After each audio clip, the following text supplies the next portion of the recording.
Hey everybody, senior writer Caity Rife here, back for a very important episode of Winter is Here with the AV Club. And it is very important because it is our last episode ever. Winter is here. And to commemorate this special occasion, we have a very special guest, Alex McLevy. Hey, Alex. Hi, guys. He's been writing our newbies recaps for the AV Club all season, so you have some thoughts. I do. I have some thoughts from the perspective of someone who has not read the books. All right, great. And then we've got here, as always, managing editor Caity PenzeyMoog, who has read the books. Yes. Have you read them just the once or more than once? Just the once. It's hard to read them more than once. It takes a long time. They're just really depressing. I read them all in one summer and had nightmares for months. Like, oh, wow. Too much. So just one time. Just the once. But I'm interested to hear what Alex thought as someone who was recapping this whole season. Yes. You were thinking about it on a deeper level than most people. So what's your sort of takeaway from, let's talk about like what the whole season was for you. As a whole. Yeah, as a whole. I mean, what's been fascinating about this season, right, is the slow progression from episode to episode of more and more people complaining about this season, right? Yeah. But I think what's interesting about that is so much of it isn't about necessarily the episodes themselves as it is about what's not in the episodes. The big problem this season has been a lack of structure and a problem of pacing. Right, where all this stuff that used to be dealt with in sort of strong detail has slowly become more and more of a rush over the past few seasons until this last season. We're just sprinting towards the end. So all of this sort of grace that people used to give the show of, well, let's give it the benefit of the doubt, et cetera, has sort of gone out the window at They'll this figure point. it out. I mean, we talked about this on the last episode of the podcast, and I honestly think that the first warning sign of this was when it started taking people less than a season to get from Winterfell to King's Landing. That was the beginning of the end as far as pacing on the show goes. And, you know, obviously Daenerys' character arc was very rushed. And honestly, the more I think about that character arc, the more I'm like okay with it. I think it's got some interesting commentary on white feminism that I don't think Benioff and Weiss put in there on purpose. I really think it's accidental. But, you know, after a work is released, it belongs to the people. Exactly. Yeah. So all those people who were mad at the white savior tropes back in season 3 when she's being carried aloft by the sea of people, they can be like, she was bad deep down. This is what it looks like in practice when you get to rule. Exactly. Destroying a city. But I will say, I mean, for all of that, right, I still actually maintain that I think the episodes, for the most part this season, were relatively solid. So much of the problem, again, like I said, falls in between those episodes. It's what the show's not doing, as opposed to what the show's doing. I think there's actually still a lot of good writing, a lot of good characterizations, a lot of good sequences and episodes. It's just that there's so much that didn't happen. Yeah, there's so much that didn't happen that it makes it seem even weaker than it already I get the impression that Benioff and Weiss have like senioritis and they just want to get to the end of the school year and be done, and they're kind of phoning it in so they can go make a Star Wars. Like they just want to be done with this. I don't think they're phoning. I think they genuinely thought they were kicking ass and taking names. I mean, you know what I mean? Like they're literally running the biggest show in the world. I feel like I think they have a commitment to doing the best job they could. I think they just were in such a hurry to sort of get this out, and they only had so much to work with. I think one of the things this season's really going to go down in history as the danger of doing fewer episodes with longer running time as opposed to more episodes with a normal running time. Yeah. Well, because I think that really hamstrung a lot of it. Totally. What were you? I mean, it's also just getting away from the books. You know, you don't have Martin's world building and sort of like all of the breadth and the wealth of information that's in the books. But I disagree. I think Benioff and Weiss, I do think they were kind of phoning it in, and it's not what they're capable of. What they were capable of, season 1 through 6 were just incredible, fleshed out, longer. They took their time to develop these characters and these arcs. And they had guidance, though, you know? And then at the end, it's like I'm a teacher, and I'm just like, I know you're capable of better. So you're smart, and I'm disappointed that you didn't try a little harder to bring us home. I kind of fall kind of in between on the writing thing, where I think there was some very sloppy details in this season. I've pointed it out on the podcast before. I think that there are some little inconsistencies in here that to me kind of scream like they were just like, oh, just get it done with, just get it done, just get it done. They might have been under crazy deadlines, thus Coffee Cupgate a few weeks ago. But I also think that maybe this is controversial. The fates for every character were thought out. And it makes sense when you think about it. Yeah, I don't disagree with that. It's just the way that they got there that I have a problem with. That's fair. Because if you have hundreds of pages or just a few more episodes to show why the characters made the decisions they make. I think it does make sense. I think they just kind of skated over a lot of those rationalizations to the point where you don't really get to fully understand why these characters are doing what they're doing. Sure. Even if it does make sense. Yeah, In a macro absolutely. level, it totally makes sense. Yeah, I mean, they knew they had X amount of minutes to get from point A to point Z, and so they spent. I think they probably spent most of their time in their writers' room casting off everything they possibly could. It's like a boat that's sinking. They're just trying to toss as much overboard so they can get to shore before this thing sinks. I don't know. I think it'll be interesting to see how this show's finale stands the test of time, because the two biggest finales when I think about TV finales, I think about Breaking Bad and I think about The Sopranos. And I think about how everyone was happy with Breaking Bad for the most part and hated The Sopranos for the most part. But now you have pieces looking back being like, actually, the end of The Sopranos was good. And I kind of don't think that, I'm going to say it, every Game of Thrones prediction I've ever had has been wrong. So this is going to be wrong.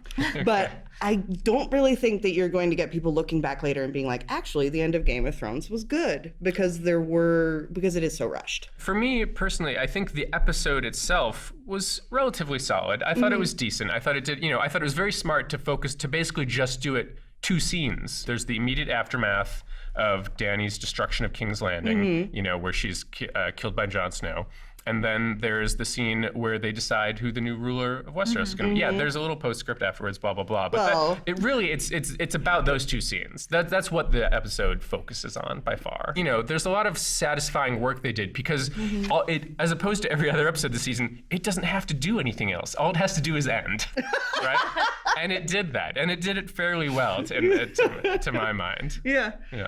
Well, I mean, I suppose only time will tell, how the whole thing's going to shake out. And, knocking on this wood right here, hopefully when Winds of Winter and what is it, A Dream of Spring. Dream of Spring, when those books come out, that'll be really interesting to compare the two between each other. Caity, you're still crossing your fingers that there's a surprise drop today. I was really hoping that Martin is just waiting for the show to end to publish Winds of Winter and maybe the next one too. Like he doesn't want to do when the show is on. He's had these finished for a while. Maybe HBO didn't want him to publish it. Like there could be some reasons. Or it's like some petty shit where he didn't like the way that they did it, and so he's what if Martin? Who knows what he told them and if that's actually what he's gonna do. Oh my God, that would be so great. Yeah, who knows? There could be a whole nother Game of Thrones playing out in this next saga of like the books and how they're different from the show that we're gonna find out. Yeah. But fingers crossed. I mean, it's probably not gonna happen because also all of my predictions have always been on for this show.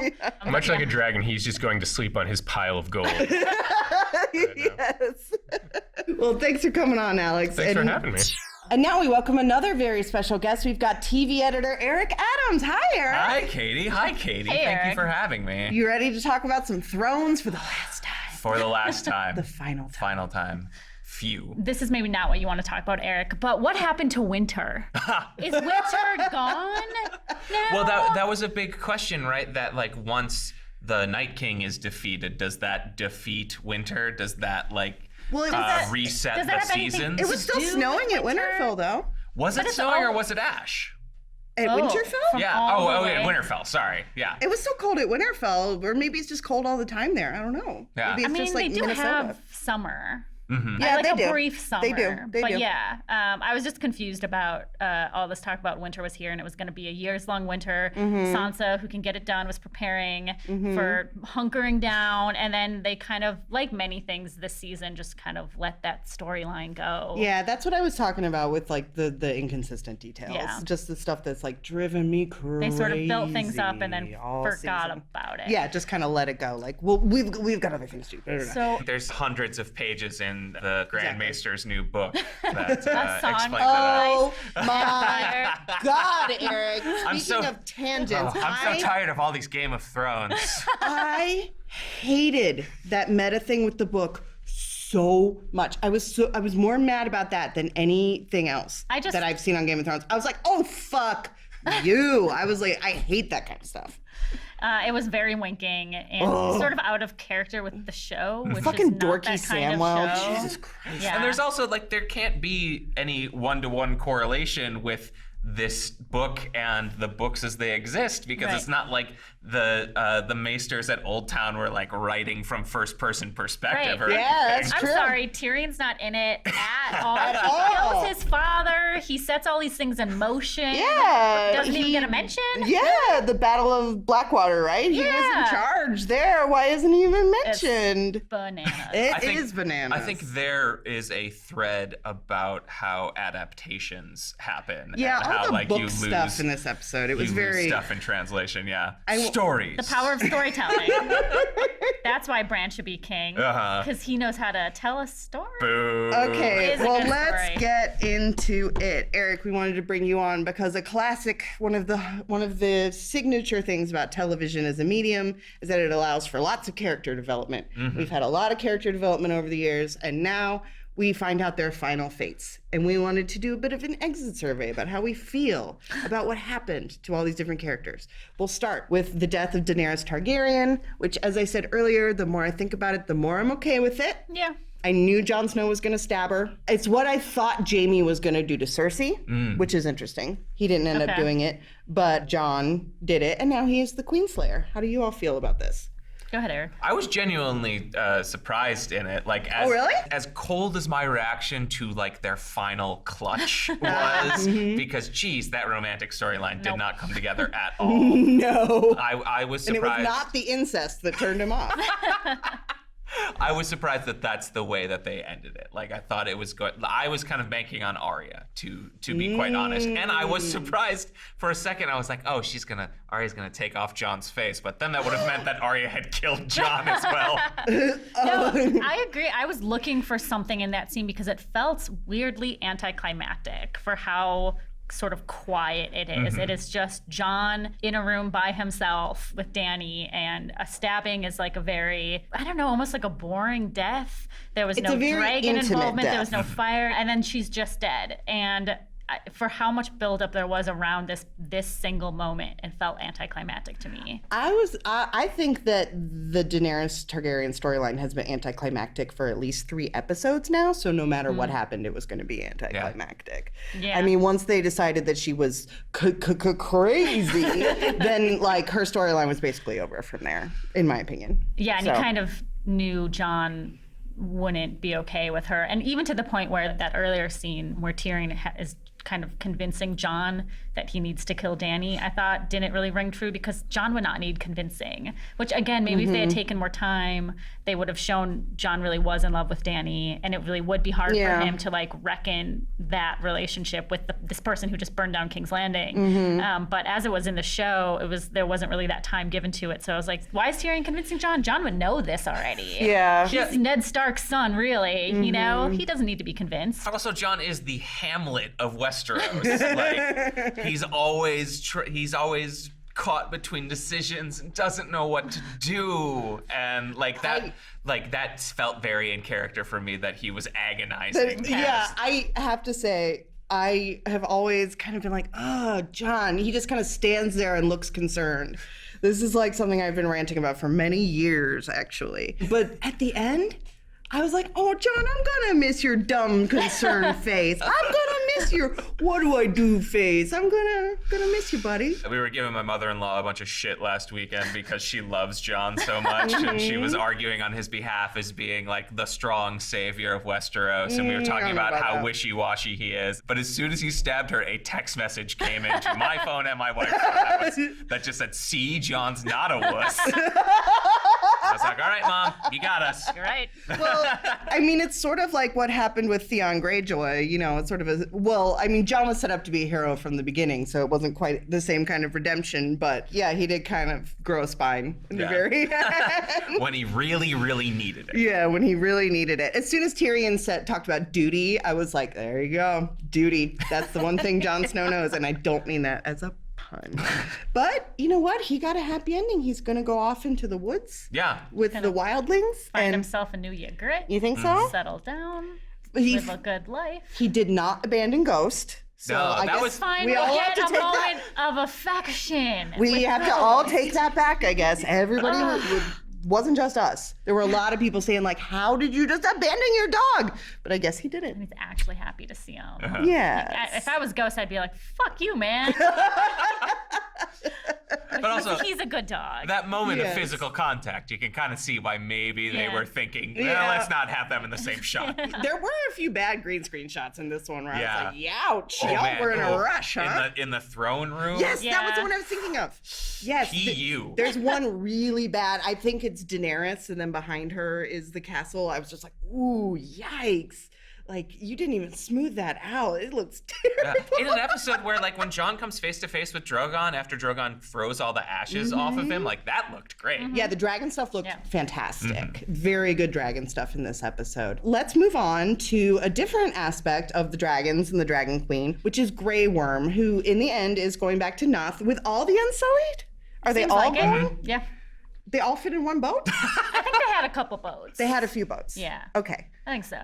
I And did- they're going back to the place where Missandei is from, right? 'Cause Right. They Oh, had okay. That Yeah, was yeah, the yeah. plan. They had that little heart-to-heart about what they're going to do after the war. So there's like this. I feel like it's sort of an attempt to have Greyjoy have his own happy ending, but Or Grey Worm? Sorry, Grey Worm. That's all right. To have his own happy ending, but it also felt a little bit like really Grey Worm wouldn't have just killed Jon. Like they're all okay with the fact that their queen is dead. They don't want revenge or anything for this woman He who they were does, so though. loyal to. But He does want revenge, which is why Jon Snow ends up going to the wall. It's like Yeah. a compromise. And that Tyrion winds up being the hand of the king. Like, neither of those guys get exactly what they Yeah. want. Right. I just So felt- it is a I diplomatic felt like Grey compromise. Worm would have been way more angry. I think with Grey Worm, I kind of didn't love the way that Grey Worm was kind of made out to be a villain in this episode, and in last episode too, where he seemed totally okay with like raising King's Landing. Like again, maybe that's something with more character development. Maybe he has more anger within him about like his upbringing and his time in slavery and And he sort of all says this other stuff. this but little bit about how they weren't slaves like he was. They had the choice to say no to Queen Cersei, and they didn't, which sort of is like misunderstanding how monarchy rule works. It's like, no, you're not a slave for sure, but like it's not like the common people are going to overthrow a queen. So he sort of has this like false equivalency there that just doesn't make sense, and that's like how Yeah. he's like sort of rationalizing killing all these people. yeah, I didn't love how in the end it was like, well, we got to send these savages away somewhere a little bit. It was a little like, well, King, you know, the situation's never going to level out as long as these people are here, which I was kind of like, I don't know about that. Well, at least they didn't take the, like, reservation option that was offered to them. Oh, yes, there was by that. the nobles. Oh, They were like, God. hey, there's this land. It's totally barren. Maybe you can go there. Nobody wants it. Do you want it? Yeah. Yikes. So yeah, in the end, it was for, like I said earlier, I think in the end, the journey wasn't necessarily satisfying. It was mostly unsatisfying, but I think the way everything shook out made sense. And him going to Noth, like he promised Missandei they would, make sense. But that wasn't, I mean, that kind of troubled me. But the thing that made me go, what? Was when they first brought up Bran Stark. I thought For King of the now 6 kingdoms. I was like, are you fucking kidding me? I thought the surely Stark girls did not go someone- through all they went through for this shit. I was like really upset. So, were you guys yelling at the TV? I mean, I'll say this for Game of Thrones. I wouldn't have predicted it. Yes, there is that. There is that. Yeah, I wouldn't have predicted it either. And how I would have written. Okay, I'm not a TV writer. Like it's easy Hey, for me to be an this would've armchair worked writer for me, here. so. But I would have had Tyrion first argue for Sansa to sit on the Iron Throne, and then Sansa would say, "Thanks, but no thanks. I'm going to go be Queen of the North. The North wants nothing to do with this anymore." And Tyrion would be like, "Okay, respect. What about you, Arya?" And Arya would be like, "I'm not a lady." And then he'd be like, "Okay, well, there's one Stark left. How about you, Bran? You know, your stories or whatever. Power of stories." And then Bran be like, "Yeah." And then like, "Okay." And this is, everyone's the like, Stark. fine. And I also have like, there's the random Dorne prince who gets just like Yeah. no dialogue. Does I love he the have way a he's name? He like- doesn't even have a name yet. No. He's still there. the new Prince of He's Dorne. just there, Oh my and the God. fact that Sansa is like, the North is going to be independent. And Dorne is like, wait a minute, we can do that?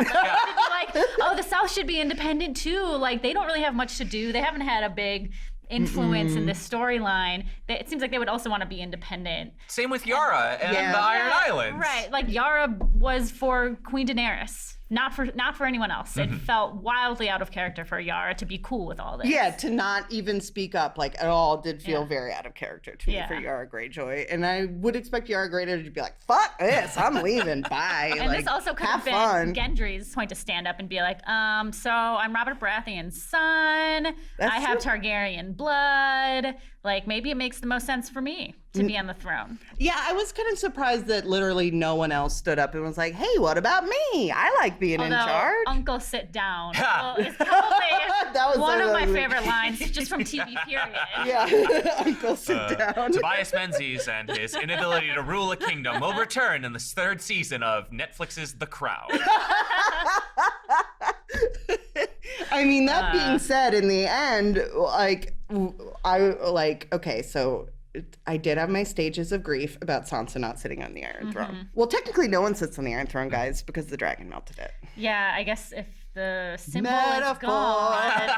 Who knew that the dragon had such a rich understanding of symbolism in this world? It's a visual metaphor. Well, between the end of the Bells and the beginning of the Iron Throne, Drogon took like a literary 101 class. Yeah. He was going through the library. That's what we didn't see. He was just like paging through all the books with his big claw. What do you think he did with Daenerys' body? I don't know. I don't know where they went. How does a dragon grieve? Do they? Maybe he'll eat her like a cat. Oh yeah. Because it'll nourish him and her life. Because you hear those will go into horrible him. stories about people that die and their cats eat them. Yeah, but he seemed like he was like more like a horse. He was nudging her. That's true. Like a horse does to the fallen warrior. He was Yeah. like, hey. And I was like unexpectedly sad for Drogon because he was like a sad dog. Yeah, he was like a sad dog. Oh, buddy. Listen, he just does what his mom tells him to do. He's a relatively innocent party. I thought it would have been cool if he had shot his fire at Jon and Jon was just fine because he's a Targaryen. Yeah. And then Drogon would be like, okay, and then just like float away. Well, all right, well, I'm out of here. Bye. So anyway, my stages of grieving for Sansa. First, I was like, fuck this. I was really mad. And then I was like, okay, well, she's going to be queen in the North. But I will say that final sequence where they showed all three Stark kids, each going off on their new adventure, I was like, okay, I'll take it. She's going to be not worshipped, but honored Respected. and respected. Revered. As queen in the North, and she's going to do a great job, and her brother's going to stay the fuck out of it. And in the end, she's getting what she wants, which is to just run her shit and stay out of all this other nonsense. So it was a happy ending for Sansa in the end, I think. What do you guys think? Yeah, I mean, she is crowned, and I think she played it really smart. I mean, the 6 kingdoms now, that place is a shit show. It is a shit show. And she can go back to the North, which is going to be like the most stable place in the whole world under her rule. And the fact that it's separated from all the nonsense going on in the rest of the kingdoms. And there's no more White Walkers to worry about. Yeah. So everything's just going to be chill up north. Yeah. They can have more drunk parties. For sure. Do you think she establishes some sort of lineage up there? Do you think I was wondering about this. She takes a husband and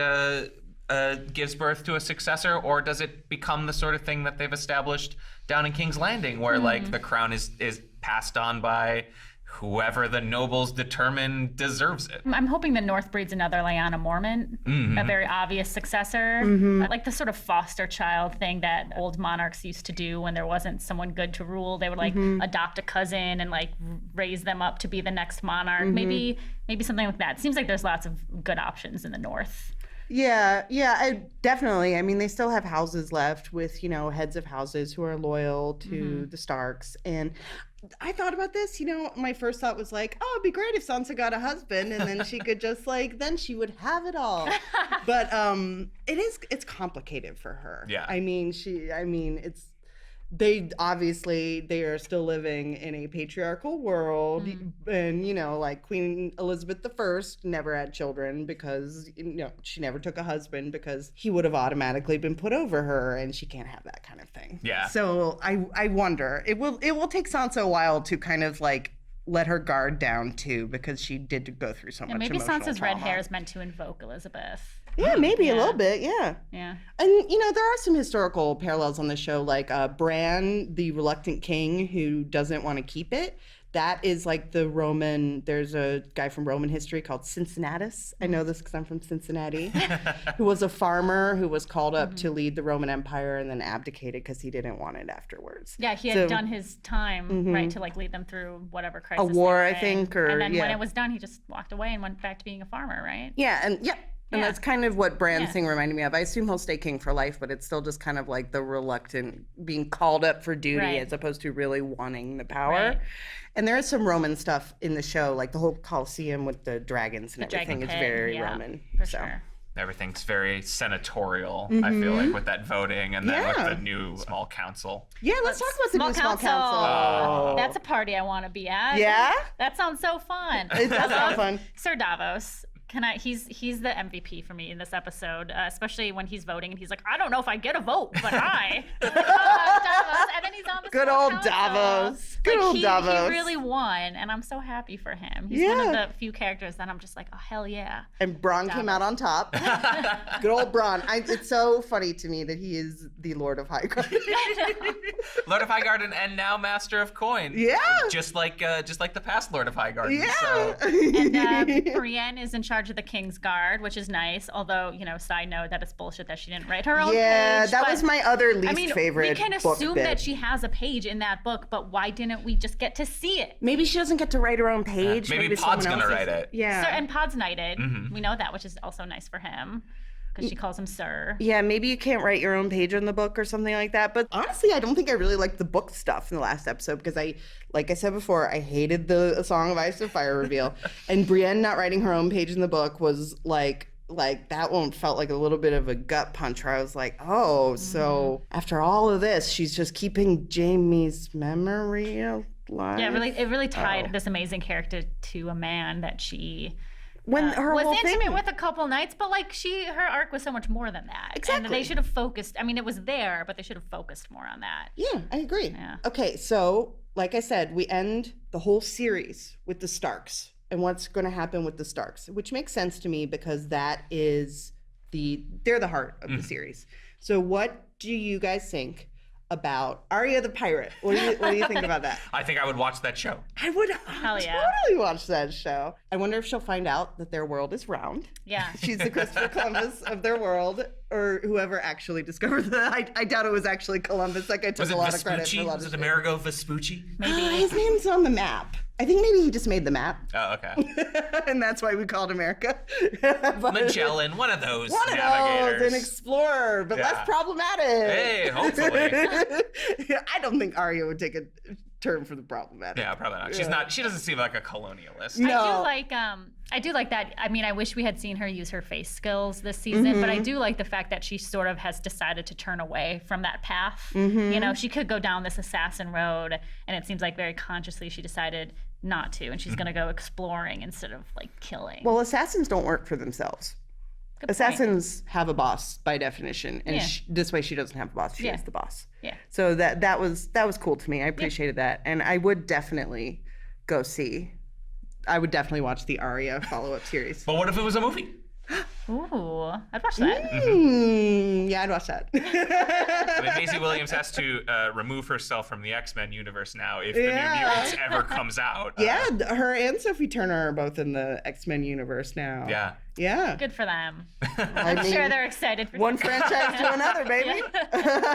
Were there any characters that I failed to mention who's Well, we didn't talk a lot about Tyrion. Yeah. Didn't. You're right. Because Tyrion had these nice conversations with Jon, you know, about duty and love and all that, and then he's sort of this tortured figure. Although I do think he's going to be handed He's the king, gonna and ha- he's he's going to gonna have a good loosen time. up. He's with Bran. He's with his buddies. Exactly. You know, it's sort of like just drinking around the Winterfell fire the night before the Battle of Winterfell. Like he's going to have some wine and make the best out of it. Yeah, he's going to be a good little time. haunted, Yeah. but everybody's a little haunted, to be Right. honest. Yeah. Yeah.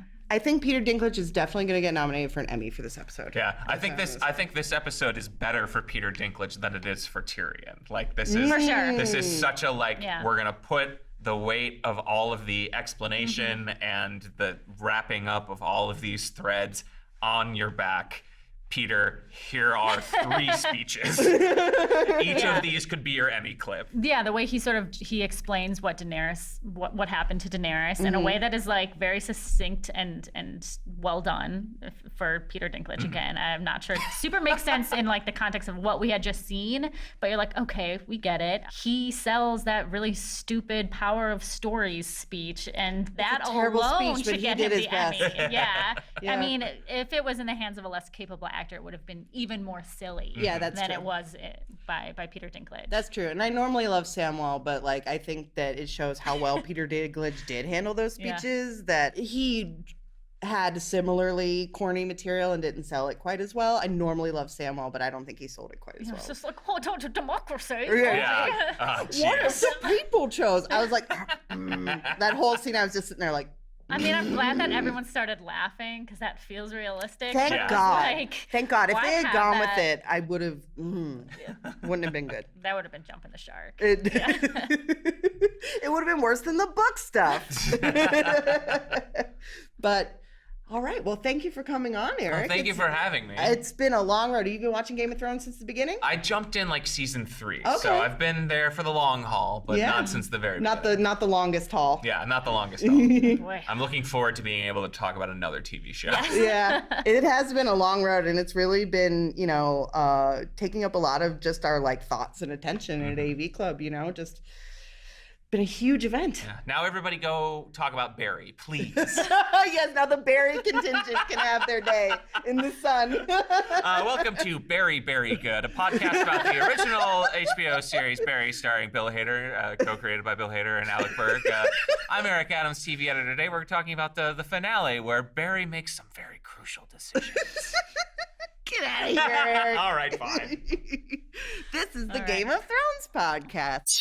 So Caity, it's back to us. Just Caity and Caity, the original flavor. It's the end of the road. We've got our Tolkien-style epilogue. Oh gosh, yeah. Are we going to have 10 different endings for this podcast? There were several different endings for this episode. But that seems what. right. it does. Like the Lord It's of the fair. Rings movies have led me to believe that a proper fantasy epic should have at least a half an hour of endings. I agree. At least. I mean, Dany died very early in this episode. She and did. I was like, wow, how many? Like, what is next? And I kind of like that of they endings. showed us what happens after the fact. They could have went to black. They could have ended it with Dany dying. And you're just like, what happens next? But they showed us in a very Game of Thronesian way what happens after a main character dies. Yep. Which is something we hadn't seen for a while in this show. And I think it gave us a lot more satisfaction. Like I said, like I walked away feeling pretty okay about what happened with all the Starks. Whereas if they had left off with crowning Bran, I would have like broken something. Yeah. I would have been so mad. After sleeping on it, I was okay in a very macro sense with what happened. I think I have issues with like the micro characters For sure, and I the do way too. that they explored them, and we've talked about this at great length. They should have just taken a little bit more time. But overall, the macro of the show I think did a pretty okay job. I think so too. And it's when you think about it in the macro sense, have you watched Game of Thrones since the beginning?